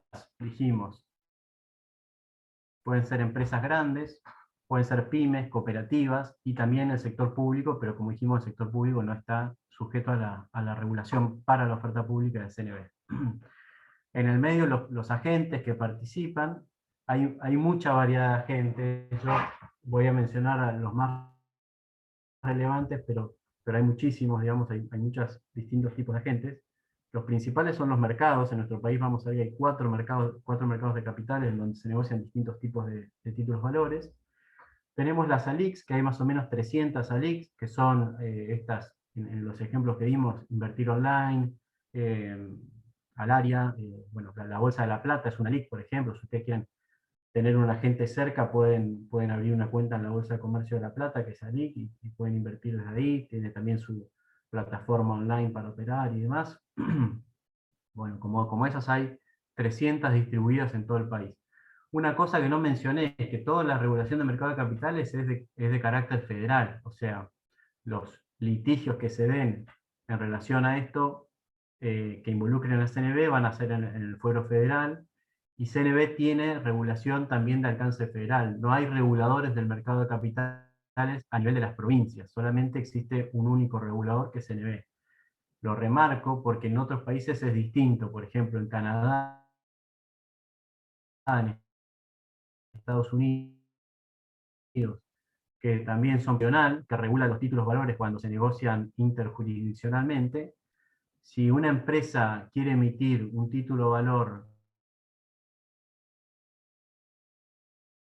exclusivamente al regulador de ese estado. De hecho, en Estados Unidos la regulación de la oferta pública nació a nivel estadual, y después, recién bastante después, con una ley del año 1933, que fue como consecuencia de la crisis del 30, se crea a la SEC, que es el regulador nacional del mercado de capitales. Bueno, como les decía, entonces tenemos un listado grande de agentes. No quiero aburrirlos con esto, pero ahora vamos a ver un mapita de cuántos agentes y de qué tipo hay. Y después están los inversores. Inversores individuales, lo que llamamos el consumidor financiero, que somos cualquiera de nosotros que vamos y compramos un título valor a través de un agente de bolsa. Y los de intermediación, que son los fondos, ¿no? Como yo les decía, el Fondo Común de Inversión también es un comprador de títulos valores, que a su vez lo que hace es emite otro título valor, que es la cuota parte del fondo, que es la que se la vende a los inversores finales, digamos. Esa es una buena manera para ustedes para entrar en el mercado de capitales, de una manera bastante segura, obviamente con menor grado de rentabilidad probablemente, pero una forma bastante segura de operar el mercado es operar a través de un fondo común de inversión, es decir, comprar cuota parte de un fondo que tiene el tipo de activos que a ustedes les gustaría comprar de manera directa y no se animan o prefieren hacerlo a través del fondo. Hay fondos que se dedican a comprar renta fija, es decir, instrumentos de deuda, otros que compran acciones, otros que tienen un menú de acciones argentinas y de Mercosur, otros que compran un poco de acciones del exterior. Es decir, hay todo un menú de oferta bastante amplia y acorde a cada nivel de riesgo que uno quiere tomar. Y insisto, es una manera bastante segura de meterse en esto por primera vez y no largarse a hacer algo muy riesgoso, ¿no? Una época, ¿no? Perdón. No, está bien. Hubo una época que se alentó mucho esto de la inversión de la persona, de la persona común, con la modalidad de portfolio, hace muchos años, ¿puede ser? ¿Nos acordamos de esto?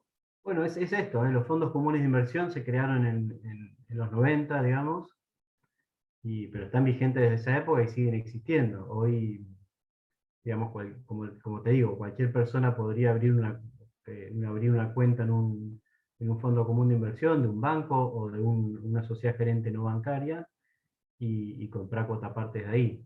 Existe desde a ver, la ley esa debe ser del año 94, desde esa época se armó esta industria y se fue consolidando y viene creciendo, por ahí con ciertos altibajos, porque cada vez que, por ejemplo, el gobierno nacional defaultea o reestructura la deuda, eso le pega directamente a los fondos que tienen deuda pública, entonces bueno, la gente en vez de ganar pierde plata y eso genera que muchos inversores se vayan del sistema.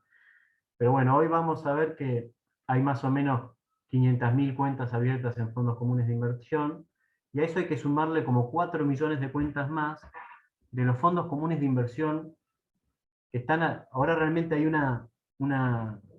un boom, digamos, de fondos que están vinculados a las operatorias de billeteras virtuales. Mercado Pagos, Igualá, que probablemente ustedes las conozcan, te dan la posibilidad de invertir tu liquidez. O sea, cuando vos trabajás con Mercado Pagos como comercio y te sobra plata y la tenés ahí, ellos te dan la posibilidad de invertirla. ¿Y cómo te lo dan? A través de un fondo. Tienen constituido un fondo común de inversiones con el Banco Industrial, y muchísima gente que utiliza Mercado Pago en sus operaciones comerciales, crea también su cuenta comitente y opera en Mercado Pago o en Igualá, opera fondos comunes de inversión, lo que llamamos los fondos money market, que son los fondos que invierten en plazos fijos, en cuentas remuneradas, en activos muy líquidos, ¿no? Cosa que si vos necesitas salir rápido del fondo, podés recuperar la plata rápidamente, podés entrar y salir muy fácil. Bueno, pero eso sumó al sistema 4 millones de cuentas o de usuarios nuevos que están operando fondos comunes de inversión. Digamos. Eso es algo que ocurrió en los últimos 2 o 3 años. Sofía, vos tenías una pregunta también. Sí, en un momento dijiste que es competencia, digamos, de la justicia federal. Por ahí interviene también las cláusulas de arbitraje, ¿no? Sí.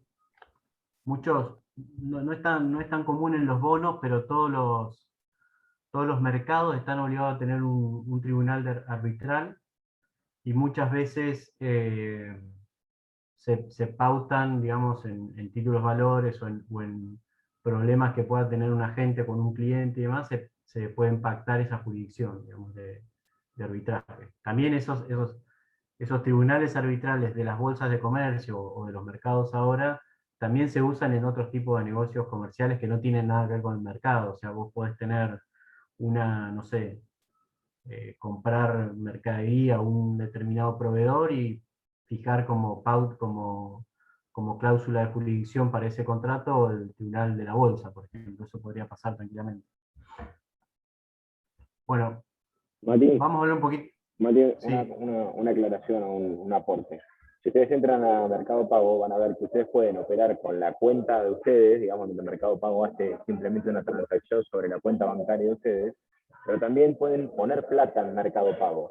Dice invertir dinero. Si ustedes entran en el detalle de invertir dinero, ahí van a ver que Mercado Pago les va informando los rendimientos de ese dinero, y si entran en saber más, ¿sí? Hay como un aporte que dice ver más o saber, o tenés dudas, aclara que está invertido en un fondo común de inversión, que es el fondo común de inversión de Mercado Pago. O sea, esto que acá, digo, por las dudas, si alguno desconfía de Matías, pueden entrar a Mercado Pago y ver que es de verdad lo que le está contando. Puede ser que otras cosas... En realidad es una cuenta mía, que toda la guita que entra ahí termina acá. Claro, eso en un colchón. Sí, exacto. Bueno, hablamos 2 minutos de los mercados en Argentina y las bolsas de comercio, que es un tema interesante también. Hoy en Argentina hay 4 mercados. Bolsas y Mercados de Argentina, o BIMA, que es donde generalmente se negocian acciones, bonos, obligaciones negociables, algunos fideicomisos financieros también, y demás. MATBA Rofex, que es un mercado de algo que acá ni lo mencionamos, pero es interesante por ir para otra charla, que son todos los futuros y derivados. MATBA Rofex es un mercado que funciona en Rosario y que negocia futuro de dólar, futuro de granos, de soja, de trigo, de maíz, todo ese tipo de productos más vinculados a los commodities y a los derivados, ¿no? Que es todo otro mundo dentro del mercado de capitales que ni lo mencionamos. Después tenemos al MAE, que es el mercado abierto electrónico, que es un mercado que hace más o menos lo mismo que BIMA, pero en donde operan principalmente los bancos, o sea, son operaciones no garantizadas. En BIMA todas las operaciones que ustedes hagan están garantizadas por el mercado, esto es muy importante decirlo, es decir, si la contraparte en la compra o venta de un título valor por algún motivo no cumple su obligación, es decir, o no entrega el título o no entrega la plata, el mercado garantiza esa operación y les va a dar a ustedes lo que corresponda. Si ustedes lo compraron el título, les va a dar el título, y si lo están vendiendo, les va a dar la plata. Y después se da vuelta y se va a arreglar con el agente de ese otro cliente y van a ajustar las cuentas en base a un esquema de garantías entre ellos que también existe. En MAE el negocio principal, como opera entre grandes usuarios, que son todos bancos, todos supuestamente solventes, no hay esquemas de garantía, simplemente se opera, digamos, de manera directa entre los distintos operadores en el mercado, que son, como les digo, principalmente entidades financieras. Y por último, el MAP también es un mercado que opera en Rosario y que se dedica a comprar y vender productos, o a negociar productos pymes, es decir, todas las ONs pymes, el negocio de cheques, de pagarés, de facturas de crédito electrónicas, son todos productos para las pymes, ocurren en MAP. Esto por lo menos es una distinción que, como dije antes, es medio difusa, porque hoy en día estamos en una situación en donde todos los mercados quieren hacer lo que el otro hace, entonces aparece BIMA negociando futuro de acciones, que es algo que aparece MADVA negociando futuros de acciones, que en realidad si bien es un futuro y ellos operan futuros, como es de acciones, a BIMA le molesta porque dice, bueno, las acciones las negocio yo. Aparece BIMA a su vez negociando productos pymes, el MAP quiere empezar a hacer futuro de dólar, digo, es como que todo empieza a desvirtuarse en esta distribución que un poco es histórica y nace desde la propia dinámica, digamos, no es que alguien dijo, bueno, vos estás autorizado a hacer esto, vos estás autorizado a hacer aquello otro, sino que estos mercados se crearon en la época en que se autorregulaban y había cierto esquema o cierto principio que todos respetaban de especificidad, de especialización, y hoy como todos los mercados que están regulados por CNB pueden negociar todos los títulos valores que CNB autoriza, empiezan como ya esa trifulca que surge de que todos quieren hacer lo que el otro hace, digamos. Eso es una realidad muy actual que estamos viviendo. Y otra cosa importante que les quería mencionar respecto a esto son las bolsas de comercio. Antes, digamos, las bolsas de comercio también negociaban títulos valores, hoy no lo hacen. Hoy, de hecho, vamos a estar anunciando un régimen para bolsas, pero básicamente tiene un rol muy secundario. O sea, las bolsas tienen que haberse adecuados a mercados y como mercados ser regulados por CNB. La única que lo hizo fue BIMA, que tiene como principal accionista la Bolsa de Comercio de Buenos Aires, y Malva Rofex, que tiene también a la Bolsa de Rosario, pero las demás bolsas quedaron un rol muy desdibujado, digamos, pero bueno, estamos justamente hoy lanzando alguna idea nueva respecto de las cosas que pueden hacer las bolsas como tal, que son por ahí muy importantes en otras provincias o en el interior en general. Bueno, acá hay un poquito de números de cuántos agentes y demás. Hoy tenemos autorizadas a emitir en oferta pública de acciones y obligaciones negociables 165 empresas grandes y 162 pymes. Tenemos 3 mercados con cámara compensadora, una sin cámara, eso no quiero entrar en detalles, pero son los 4 que les mencioné antes. Tenemos un agente depositario central de valores negociables, que es Caja de Valores, un agente de custodia, registro y pago, que se llama Argentina Clearing, que es también una especie de caja de valores, pero sin depósito colectivo. Estas son las cuentas abiertas que hay de inversores en Caja de Valores y cuentas abiertas en fondos comunes de inversión, acá abajo a la izquierda. Acá no están esas que yo les dije, los fondos que se colocan vía los fideicomisos de Mercado Pago Igualá, no están acá obviamente, son otros 4 millones. Hay 27 fiduciarios financieros regulados por CNB, 286 ALICs, 600 agentes productores, bueno, toda la serie de agentes que, digamos, y después está la figura del idóneo. Cualquier persona que quiere trabajar en el mercado de capitales, que quiera hacer que quiere hacer recomendaciones de inversión o asesorar a personas en materia de inversión, tiene que rendir un examen para poder ser catalogado como idóneo por CNB. Hoy hay 12.000 personas autorizadas, estamos tomando exámenes constantemente a nuevas personas y bueno, con la pandemia además eso se atrasó mucho. Pero bueno, es un paso importante para alguien que se quiere meter en este tema, empezar a estudiar, empezar a aprender del tema y en algún momento rendir el examen de idóneos, que es como la certificación de que estás autorizado a hacer recomendaciones de inversión. ¿A ustedes les llamaría la atención, bueno, no sé si lo ven, pero si tienen Twitter, inclusive probablemente en otras plataformas hay mucha gente haciendo recomendaciones de qué invertir, qué comprar, qué acción está barata, cuál conviene entrar, cuál no y demás? Y muchos de esos no son idóneos. Nosotros estamos constantemente abriéndole sumarios a personas que utilizan, no sé, YouTube o utilizan las páginas web para hacer esto y que no están autorizados a hacer ese tipo de recomendaciones por CNB. De hecho, algunos muy reconocidos, les diría, no voy a dar nombres por una cuestión de secreto bursátil, digamos, pero hay muchos agentes o personas con muchísimos seguidores en Twitter o en otras plataformas que están haciendo recomendaciones y no debieran hacerlo sin tener el título idóneo, ¿no? Y bueno, después tenemos todo el mundo de los fondos comunes de inversión. Hay 57 sociedades gerentes, 25 sociedades depositarias, y después tenemos los agentes de colocación de fondos. Por esto, esto es lo que es Mercado Pagos, digamos, y Igualá, son de estos colocadores que llamamos integral de fondos comunes de inversión, y esos no están, digamos, las colocaciones de fondos que se hacen a través de estos actores, de los colocadores integrales, no están reflejadas en este número que les mostraba acá abajo, los 430.000. Son esos 4 millones que tenemos que trabajar en cómo mostramos las estadísticas para que este número refleje lo que verdaderamente es, digamos.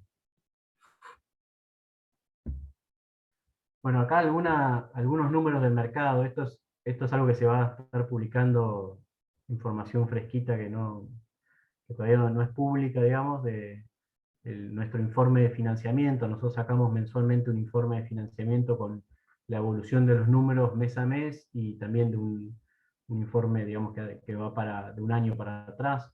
La verdad que el mercado de capitales en Argentina, con la pandemia, se transformó en un instrumento de financiamiento muy relevante, creció muchísimo.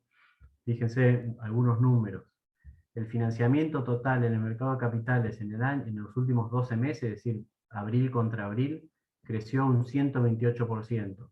Uno puede decir, bueno, eso está medido en pesos, hay inflación, pero bueno, la inflación fue del 47%, el mercado creció, el volumen de operación de mercado creció un 128%. Vamos a otro. Acumulado enero-abril 2021 del mercado también, fíjense, enero-abril de 2021 contra 2020 lo que creció, 197%. En abril solo, digamos, esto es abril frente a abril del año pasado, también 297%. Este mes se emitieron, voy acá abajo a la izquierda ahora, se emitieron 12 obligaciones negociables por 46.000 millones de pesos. Vamos al medio, 59% del financiamiento correspondió a obligaciones negociables. Esto es importante porque la obligación negociable es un instrumento de financiamiento de mediano o de largo plazo. Entonces el hecho de que casi la mitad del financiamiento que se dio vía deuda sea en ONs es importante porque quiere decir que estamos logrando que el financiamiento se alargue. En épocas de crisis el financiamiento termina siendo muy cortito, generalmente a través de cheques o de instrumentos muy cortos, ¿no? Entonces el hecho de tener 60% del financiamiento al mes en ONs para nosotros es muy importante. Los e-checks, que son cheques electrónicos, digamos, están creciendo también muchísimo. Esto con la pandemia explotó, porque el hecho de que no pudiera la gente moverse implicaba que los cheques físicos no podían llegar a caja de valores para negociarse y demás. Entonces surge la figura del e-check, que está un poquito dormida, y de golpe volaron los e-checks. Digamos, hoy el descuento de cheques se hace un 74% en cheques electrónicos, ¿no?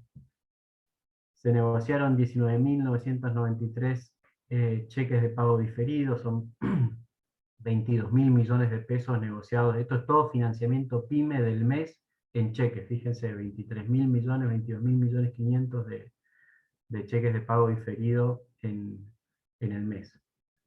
El financiamiento PYME total, digamos, considerando todos los instrumentos, creció un 81% abril contra abril. Y el 28% en el mes contra el mes anterior. Fíjense, bueno, estos son algunos datos de cómo el mercado viene creciendo y nos ponen muy contentos ver que esto está pasando. Acá y les dejo también, no vamos a repasarlas para no aburrir tanto, son otras estadísticas de carácter anual que están en el mismo informe, que se las dejo para que después las miren. Y con esto terminamos. Ahí tienen mi correo electrónico, obviamente también a través de Haroldo me pueden contactar, cualquier duda que tengan, cualquier cosa que quieran charlar respecto de esto, a disposición y bueno, encantado de hacerlo. Bueno, Matías, muchísimas gracias. La verdad que... La puntualidad, son las 12. Increíble, increíble, bueno. Por algo es director de la CNB. Es un placer especial para mí, primero poder compartir esto con un amigo, pero además tener un acceso tan directo y tan jerarquizado a este mundo tan específico que me parece que se nos viene encima. O sea, ustedes preguntaron por cripto, preguntaron por Mercado Pago. Vamos a tratar de armar una charla de fintech antes de fin de año y probablemente vamos a ver si hablamos algo de criptomoneda también. Pero creo que, digamos, para entender también todo esto que está pasando, me parece que tener a Matías acá es un lujo, ¿sí? Así que muchas gracias por tu tiempo, Matías. Esperamos que podamos seguir haciendo alguna otra charla a futuro, abusando un poco de tu generosidad y de tu tiempo. Y a cualquiera que tenga intereses, inquietudes o dudas, bueno, cada uno sabe por qué canal, ¿sí? Pero como le llegó la invitación, por ese mismo canal se me puede hacer llegar esas inquietudes para que lleguen a Matías o para que generemos una nueva charla. Así que, felicitaciones, bueno, Matías. Gracias a todos. Lo que voy a hacer, Haroldo, te paso después la presentación, ahí tienen mi mail, cualquier duda que tienen me llaman. Si alguno en particular, digo, por ahí estas cosas para los abogados la vemos media lejana, la facultad no nos enseña mucho de esto, por lo menos en mi época, pero hay muchísimo para hacer fácilmente, para aprender fácilmente. Métanse en LinkedIn, métanse en las redes, hay cursos de todo tipo, los mercados dan cursos en muchos casos gratuitos, si quieren aprender a negociar, aprender cosas básicas de finanzas, la verdad que es muy fácil hoy llegar a esos conocimientos, así que los invito también a abrir un poquito la cabeza, a estar atentos a esas cosas si les interesa, porque puede ser muy divertido y muy rendidor, si se quiere, de las finanzas personales. Matías, para finalizar, yo no soy idóneo, pero yo, dado que hablamos de Habana en un momento, yo aconsejo la inversión en alfajores 70% cacao. Alfajores. Sí, alfajores 70% cacao. No en bonos. Un sumario ahora por recomendar inversiones. Pero bueno. Bien. Bueno, es encartular, más que encartular es en pastelero. Gracias, Mati, gracias a todos. Bueno, gracias a ustedes. Saludos, gracias, Sofi y Gaby. Gracias por la participación. Gracias, buen día. Hasta luego. Chao, hasta luego, buen día. Chao, hasta luego. Hasta luego, muchas gracias. Chao, hasta luego, profe. Gracias por todo. Gracias, muchachos. Chao, muchas gracias.